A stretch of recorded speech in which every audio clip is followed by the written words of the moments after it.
നമസ്കാരം, ഞാൻ doctor Preethi Kora, consultant gynaecologist and director Vimala hospital Ettumanoor. ഇന്ന് നമ്മൾ സംസാരിക്കാൻ പോകുന്നത് മെൻസ്ട്രൽ കപ്സിനെ കുറിച്ചാണ്. വളരെയധികം പേര് എന്നോട് മെൻസ്ട്രൽ കപ്സിനെ കുറിച്ച് ഒരു വീഡിയോ ഇടാമോ എന്ന് ചോദിച്ചു. അതുകൊണ്ടാണ് ഞാൻ ഇന്ന് മെൻസ്ട്രൽ കപ്സിനെ കുറിച്ച് ഒരു വീഡിയോ ഇടുന്നത്. ഇതിന് തൊട്ട് മുമ്പ് തന്നെ നമ്മൾ പീരിയഡ് റിലേറ്റഡ് പ്രോബ്ലംസിനെ കുറിച്ച് ഒരു വീഡിയോ ഇട്ടിട്ടുണ്ട്. അതിൻ്റെ ബാക്കിയായിട്ട് മെൻസ്ട്രൽ കപ്സ് മെൻസ്ട്രൽ സമയത്തെ ഹൈജീനെ കുറിച്ച് നമുക്കിന്ന് സംസാരിക്കാം. ഫസ്റ്റ് ഓഫ് ഓൾ മെൻസ്ട്രൽ ഹൈജീനെ കുറിച്ച് നമ്മൾ അറിഞ്ഞിരിക്കേണ്ട കാര്യങ്ങൾ എന്താണെന്ന് നോക്കാം. പീരിയഡ് സമയത്ത് നമ്മൾ സ്ത്രീകൾ വളരെ ശുചിത്വം പാലിക്കേണ്ട ഒരു സമയമാണ്.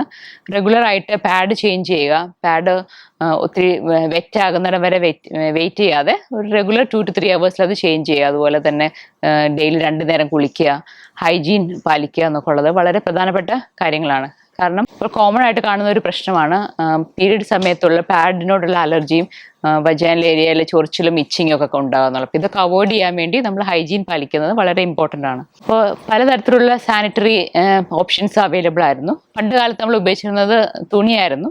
തുണി ഡെഫിനറ്റ്ലി നമ്മൾ വാഷ് ചെയ്ത് പിന്നെ എടുക്കുമ്പോൾ ഒത്തിരി ഹൈജീൻ മെയിൻറ്റെയിൻ ചെയ്യാൻ പറ്റാതെ വരാറുണ്ട്. അതിനുശേഷം നമ്മൾ സാനിറ്ററി പാഡുകൾ ഉപയോഗിക്കാൻ തുടങ്ങി. പാഡുകൾ പലതരത്തിൽ മാർക്കറ്റിൽ അവൈലബിൾ ആണ്. അപ്പോൾ പാഡിൻ്റെ മെയിൻ ഡിസഡ്വാൻറ്റേജ് എന്താണെന്ന് വെച്ചാൽ പാഡ് ഡിസ്പോസ് ചെയ്യാനായിട്ട്, അതായത് അത് കത്തിച്ച് കളയാനായിട്ടോ അത് മണ്ണടി കുഴിച്ചിട്ടാൽ അത് ദ്രവിച്ചു പോകാനായിട്ടോ ബുദ്ധിമുട്ടുള്ള ഒരു സാധനമാണ് പാഡ്. അതുകൊണ്ട് തന്നെ അത് മോർ എൻവയൺമെൻറ്റൽ ഫ്രണ്ട്ലി ആയിട്ടൊരു മെത്തേഡ് നമുക്ക് കണ്ടുപിടിക്കേണ്ടി വന്നു. അങ്ങനെയാണ് ഈ മെൻസ്ട്രൽ കപ്സ് ഉപയോഗിക്കാനായിട്ട് തുടങ്ങിയത്. പാഡുകളുടെ മറ്റൊരു പ്രശ്നമാണ് പാഡിനോടുള്ള അലർജി അല്ലെങ്കിൽ വജൈനൽ ഏരിയയിൽ ഇച്ചിങ് ഉണ്ടാക്കുക എന്നുള്ളത്. അപ്പം ഈ പ്രശ്നമൊക്കെ ഉള്ളവർക്ക് മെൻസ്ട്രൽ കപ്സിലേക്ക് ചേഞ്ച് ചെയ്യാനായിട്ട് സാധിക്കും. മറ്റൊരു മാർഗ്ഗമാണ് പീരിയഡ് സമയത്ത് ഉപയോഗിക്കുന്ന ടാംപൂണുകൾ. അത് വജൈനൽ ഇൻസേർട്ട് ചെയ്യുന്ന ടാംപൂൺസ് ആണ്. ഇതും വളരെ സേഫ് ആൻഡ് ഇഫക്റ്റീവ് ആണെങ്കിൽ പോലും നമുക്ക് അതുകൊണ്ടുണ്ടാകുന്ന ഒരു മേജർ ആയിട്ടുള്ളൊരു പ്രോബ്ലമാണ് ടോക്സിക് ഷോക്ക് സിൻഡ്രോം. അത് ഒത്തിരി അവേഴ്സ് അത് വജൈനൽ ഇടുന്ന അത് ബ്ലഡ് അബ്സോർബ് ചെയ്യുന്നതുകൊണ്ടുണ്ടാകുന്ന ഒരു ഇൻഫെക്ഷനാണ് ടോക്സിക് ഷോക്ക് സിൻഡ്രോം. ഇപ്പോൾ ലേറ്റസ്റ്റ് ആയിട്ട് വന്നിരിക്കുന്നതാണ് മെൻസ്ട്രൽ കപ്പുകൾ. ഇതാണ് ഒരു മെൻസ്ട്രൽ കപ്പ്. പലപ്പോഴും മെൻസ്ട്രൽ കപ്സ് പലരും യൂസ് ചെയ്തിട്ടില്ല, അത് ന്യൂ ആണ്, പുതുതായിട്ട് മാർക്കറ്റ് വന്നതേ ഉള്ളൂ. അപ്പോൾ അതുകൊണ്ട് തന്നെ ഇത് എങ്ങനെ ഇൻസേർട്ട് ചെയ്യണം, എങ്ങനെ റിമൂവ് ചെയ്യണം എന്നുള്ളത് നമ്മൾ ഈ വീഡിയോയിൽ കാണിച്ചു തരും. ഫസ്റ്റ് ഓഫ് ഓൾ മെൻസ്ട്രൽ കപ്പിൻ്റെ അഡ്വാൻറ്റേജ് എന്താണെന്ന് നോക്കാം. മെൻസ്ട്രൽ കപ്സ് ഫ്ലെക്സിബിൾ റീയൂസബിൾ ആയിട്ടുള്ള കപ്പുകളാണ്. അത് മോർ എൻവയൺമെൻറ്റൽ ഫ്രണ്ട്ലി ആണ്. നമുക്കത് ഡിസ്പോസ് ചെയ്യാതെ തന്നെ വാഷ് ചെയ്ത് റീയൂസ് ചെയ്യാൻ പറ്റും. ഇതിൻ്റെ മേജർ ഡിസഡ്വാൻറ്റേജ് എന്താണെന്ന് നോക്കാം. മേജർ ഡിസഡ്വാൻറ്റേജ് ഇത് നമുക്ക് യൂസ് ചെയ്യാനായിട്ട് കറക്റ്റ് ടെക്നിക്ക് അറിഞ്ഞില്ലെങ്കിൽ കറക്റ്റായിട്ട് ഇൻസേർട്ട് ചെയ്യാനായിട്ടും അത് റിമൂവ് ചെയ്യുന്നതായിട്ടും ബുദ്ധിമുട്ടായിട്ട് തോന്നാം. ഇതൊരു മെസ്സി പ്രൊസീജിയറായിട്ട് നമുക്ക് ഓവറോൾ ഫീൽ ചെയ്യാം. പിന്നെ കറക്റ്റ് സൈസായിട്ടുള്ള ഒരു കപ്പ് നമ്മൾ കണ്ടുപിടിക്കുന്നതിന് വരെ അതൊരു ബുദ്ധിമുട്ടാകാം. പിന്നെ അൺമാരീഡ് ആയിട്ടുള്ള പെൺകുട്ടികൾക്കും സെക്ഷലി ആക്റ്റീവ് അല്ലാത്തവർക്കും ഈ കപ്പ് യൂസ് ചെയ്യാനായിട്ട് ചിലപ്പോൾ ബുദ്ധിമുട്ടുണ്ടായേക്കാം. എങ്ങനെയാണ് ഇൻസേർട്ട് ചെയ്യുന്നതെന്ന് നമുക്ക് നോക്കാം. ഫസ്റ്റ് ഓഫ് ഓൾ ഹൈജീൻ വളരെ ഇമ്പോർട്ടൻ്റ് ആണ്. കൈ നല്ല ശുദ്ധിയായിട്ട് വാഷ് ചെയ്യുക ഇൻസേർട്ട് ചെയ്യുന്നതിന് മുമ്പേ. പിന്നെ ഈ കപ്പിൻ്റെ റിമ്മിൽ ഒരു വാട്ടർ ബേസ്ഡ് ലൂബ്രിക്കൻ, വേണമെങ്കിൽ വെറുതെ വെള്ളം ഉപയോഗിച്ചാലും മതി, അല്ലെങ്കിൽ വാട്ടർ ബേസ്ഡ് ലൂബ്രിക്കൻ അപ്ലൈ ചെയ്യുക. പിന്നെ അടുത്തതായിട്ട് കപ്പ് ഒരു ഫോൾഡ് ചെയ്യുക എന്നുള്ളതാണ്. സി ഫോൾഡ് ആയിട്ട് ഇങ്ങനെ ഫോൾഡ് ചെയ്തിട്ട് അത് വജൈനലോട്ട് ഇൻസേർട്ട് ചെയ്യുക ആണ് ചെയ്യുന്നത്. ഇൻസേർട്ട് ചെയ്യുമ്പോൾ നമുക്ക് ഒന്നെങ്കിൽ സ്റ്റാൻഡിങ് പൊസിഷനിൽ നിൽക്കാം, അല്ലെങ്കിൽ ടോയ്ലറ്റിൽ ഇരുന്നിട്ടുള്ള പൊസിഷനോ കാല് ഒരെണ്ണം മുകളിൽ വെച്ചിട്ടുള്ള പൊസിഷനോ നമുക്ക് ഉപയോഗിക്കാവുന്നതാണ്. കറക്റ്റായിട്ട് ഫോൾഡ് ചെയ്തിട്ട് ഇത് വജൈനലോട്ട് ഇൻസേർട്ട് ചെയ്യുക. അപ്പോൾ അത് നന്നായിട്ട് കയറ്റിയതിന് ശേഷം അതൊന്ന് റൊട്ടേറ്റ് ചെയ്ത് കറക്റ്റ് ഫിറ്റ് ആണോ എന്ന് നോക്കുക. എന്നിട്ട് ആ കറക്റ്റ് ഫിറ്റ് ആകുമ്പോൾ നമുക്ക് കൈ റിമൂവ് ചെയ്യാവുന്നതാണ്. അപ്പം കറക്റ്റായിട്ട് ഫിറ്റ് ആയി കഴിഞ്ഞാൽ അത് ടൈറ്റ് ഫിറ്റ് ആകുമ്പോൾ അത് നല്ല സീലായിട്ടിരിക്കുന്നതുകൊണ്ട് ബ്ലഡ് ഒന്നും ലീക്ക് ചെയ്യത്തില്ല. ഇതിൽ ബ്ലഡ് കളക്ട് ചെയ്യാൻ പറ്റും.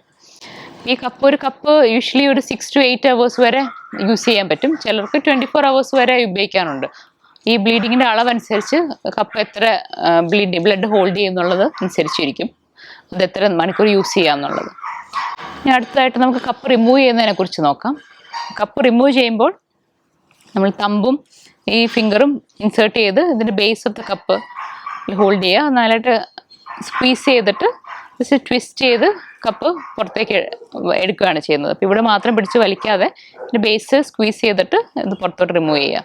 നമ്മൾ നേരത്തെ പറഞ്ഞ തന്നെ സ്റ്റാൻഡിങ് പൊസിഷനിലോ ഒരു കാല് റേസ് ചെയ്തിട്ടുള്ള പൊസിഷനിലോ വെച്ച് നമുക്ക് കപ്പ് റിമൂവ് ചെയ്യാവുന്നതാണ്. ഏറ്റവും ഈസിയസ്റ്റ് ഇത് സ്പില്ല് ചെയ്യാതിരിക്കാനും ബ്ലഡ് ഒന്നും പുറത്തു പോകാതിരിക്കാനായിട്ട് നമ്മളൊന്നെങ്കിൽ ഷവറിൽ നിൽക്കുമ്പോൾ കുളിക്കുന്ന സമയത്ത് ഒക്കെ റിമൂവ് ചെയ്യുവാണെങ്കിൽ ഒരു മെസ്സി ആകാതെ നമുക്കത് റിമൂവ് ചെയ്യാൻ പറ്റും. റിമൂവ് ചെയ്തതിന് ശേഷം ഇതിനകത്തെ ബ്ലഡ് ഡിസ്പോസ് ചെയ്ത് കപ്പ് നല്ല വൃത്തിയായിട്ട് കഴുകി മൈൽഡ് ഡിറ്റർജൻറ്റ് ഉപയോഗിച്ച് കഴുകി വാഷ് ചെയ്ത് വെക്കാവുന്നതാണ്. അത് ഡ്രൈ ആയതിനു ശേഷം അത് പിന്നെയും ഉപയോഗിക്കാം. അല്ലെങ്കിൽ ഒരു തുണി വെച്ച് വൈപ്പ് ചെയ്ത് ഡ്രൈ ആക്കിയിട്ട് നമുക്ക് റീയൂസ് ചെയ്യാൻ പറ്റും. അപ്പോൾ മെൻസ്ട്രൽ കപ്സ് കൊണ്ട് നമുക്ക് പലതരത്തിലുള്ള അഡ്വാൻറ്റേജ് ഉണ്ട്. ഒന്ന്, ഇത് റീയൂസബിൾ ആയതുകൊണ്ട് തന്നെ കോസ്റ്റ് ഇഫക്റ്റീവാണ്. ഇനി കറക്റ്റ് സൈസ് കപ്പ് നമ്മൾ കണ്ടുപിടിക്കണം. പല സൈസിൽ അവൈലബിൾ ആണ്, സ്മോൾ, മീഡിയം, ലാർജ്. എപ്പോഴും ഒരു 30 years താഴെയുള്ളവർക്കും ഡെലിവറി ആകാത്തവർക്കും ഒക്കെ സ്മോൾ കപ്പ് മതി. അപ്പോൾ ഡെലിവറിക്ക് ശേഷവും പലപ്പോഴും മീഡിയമോ ലാർജർ കപ്സ് ആവശ്യം വരാറുണ്ട്. അപ്പോൾ നമുക്ക് സ്യൂട്ടബിൾ ആയിട്ടുള്ള കപ്പ് സൈസ് കിട്ടുക എന്നുള്ളത് നമ്മൾ ട്രൈ ചെയ്തേ ഉള്ളൂ, കണ്ടുപിടിക്കാൻ പറ്റുകയുള്ളൂ. അപ്പം നമ്മളിന്ന് സംസാരിച്ചത് മെൻസ്ട്രൽ കപ്സിൻ്റെ അഡ്വാൻറ്റേജസിനെ കുറിച്ചും ഡിസഡ്വാൻറ്റേജിനെ കുറിച്ചും, അതെങ്ങനെ ഇൻസേർട്ട് ചെയ്യാം, എങ്ങനെ റിമൂവ് ചെയ്യാം എന്നതിനെക്കുറിച്ചുമാണ്. പലതരത്തിലുള്ള കപ്സ് മാർക്കറ്റിൽ അവൈലബിൾ ആണ്, പല കമ്പനിയുടെ പ്രോഡക്ട്സും അവൈലബിൾ ആണ്. അതിൻ്റെ അകത്ത് നമുക്ക് ഏറ്റവും സൂട്ടബിൾ ആയിട്ടുള്ള കപ്പ് ഏതാണെന്ന് വെച്ചാൽ അത് ട്രൈ ചെയ്യുക, എന്നിട്ട് അതിൽ സ്റ്റിക്ക് ഓൺ ചെയ്യുക എന്നുള്ളതാണ്.